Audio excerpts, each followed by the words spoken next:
নমস্কার, আশা করি সবাই ভালোই আছেন। সুমতি কিচেন উইথ ব্লগ থেকে সবাইকে স্বাগত। আর এখানে এই যে সার্ভ করে দিচ্ছি। আজকে কচু আলু চিংড়ি মাছ দিয়ে ঝোল করেছি।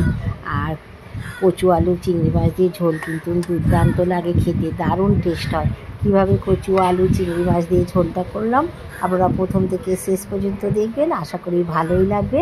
আর দেখতেও কিন্তু খুব সুন্দর হয়েছে, আর গন্ধটাও কিন্তু দারুণ লাগছে। আসুন তাহলে দেখুন। কচুর খোসাগুলো ছাড়িয়ে নিচ্ছি।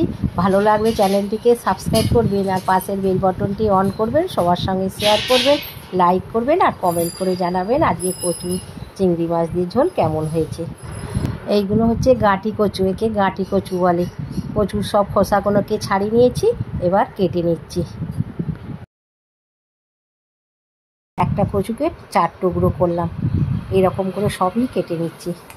এখানে আলু কেটেছি, আলু খুবই অল্প দিয়েছি, একটুখানি আলু দিয়েছি, আর কচুটাই বেশি দিয়েছি। কাটা হয়ে গেছে, জল দিয়ে কচু ও আলুটাকে ভালো করে ধুয়ে নিচ্ছি।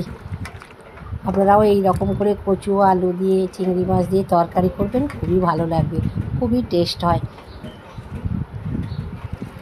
কচু আলু ধোয়া হয়ে গেছে, আর চিংড়ি মাছগুলো বাজার থেকে কেটে নিয়ে এসেছি। আমি পরিষ্কার করে জল দিয়ে ধুয়ে নিয়েছি। এবার লবণ আর হলুদ মাখিয়ে দিচ্ছি, একসঙ্গে লবণ হলুদ মাখিয়ে দিলাম। আজকে চিংড়ি মাছগুলো একটু বড় বড় আছে, সেই জন্যে কচু দিয়ে ঝোলটা করছি। এবার একটু মশলা করে নেব। এখানে গোটা ধনে নিয়েছি, গোটা জিরে নিচ্ছি, আর মিক্সার বাটিতেই বাটবো। আর অল্প আদা আর রসুন নিয়েছি। মশলাটা বেটে নিয়েছি, কড়াতে তেল দিয়েছি, আর চিংড়ি মাছগুলো দিয়ে দিলাম।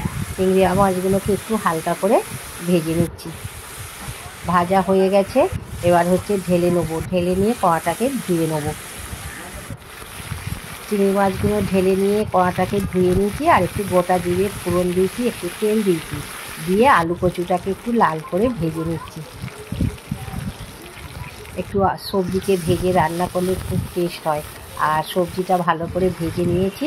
ধনে জিরে আদা রসুন বাটাটা দিয়ে দিলাম, দিয়ে হলুদ গুঁড়ো দিলাম, আর পরিমাণ মতন লঙ্কার গুঁড়ো দিলাম, দিয়ে ভালো করে মশলাটাকে কষে নিচ্ছি। আদা রসুনের কাঁচা গন্ধ যাওয়া পর্যন্ত কষে নিতে হবে। আমাদের বাড়ির পাশেই মন্দির, আর রাস্তার ধারে বাড়ি। মন্দিরের ঘন্টার আওয়াজ পাচ্ছেন, আর কত গাড়িরও আওয়াজ পাবে। একটুখানি জল দিয়ে কষে নিলাম। ভালোভাবে কষা হয়ে গেছে। আর চিংড়ি মাছটা যে ভেজে রেখেছিলাম, কড়াটা দিয়ে জলটা রেখেছিলাম, ফেলে দিইনি কিন্তু। ওই জলে চিংড়ি মাছের জুস আছে, টেস্টটা খুব ভালো হবে। পরিমাণ মতন জল দিয়ে দিলাম। কচু আলু সেদ্ধ হতে অনেকটাই সময় লাগবে। পরিমাণ মতন লবণ দিলাম, দিয়ে এবার ঢাকা দিয়ে দেবো, আর আঁচটাকে কমিয়ে দেবো। ফুল আঁচে দিলে কিন্তু ঝোলটা কমে যাবে। এবার ঢাকা দিয়ে দিচ্ছি। ঢাকাটা দিয়েছিলাম, ঢাকাটা খুললাম, দেখুন কতটা ঝোল কমে গেছে। আর একটু কচু আলু সিদ্ধ হয়েছে কিনা একটু দেখে নেবো। আর একটুখানি জল দেবো, একটু ঝোল থাকলে ভালো লাগবে ভাত দিয়ে মাখি খেতে। কচুটা একটু বাকি আছে, একটু জল ঢেলে দেবো, দিয়ে একটু ফুটিয়ে নেবো, তাহলে কচু আলুটাও সেদ্ধ হয়ে যাবে। ঝোলটা তো অনেকটাই কমে গেছিলো, সেই জন্য একটু জল দিয়েছি। জল দিয়ে ভালো করে ফুটিয়ে নিলাম, কচু আলুটাও সেদ্ধ হয়ে গেল। এবার ঢেলে নিচ্ছি, ঢেলে নিয়ে সাঁতলে নিচ্ছি।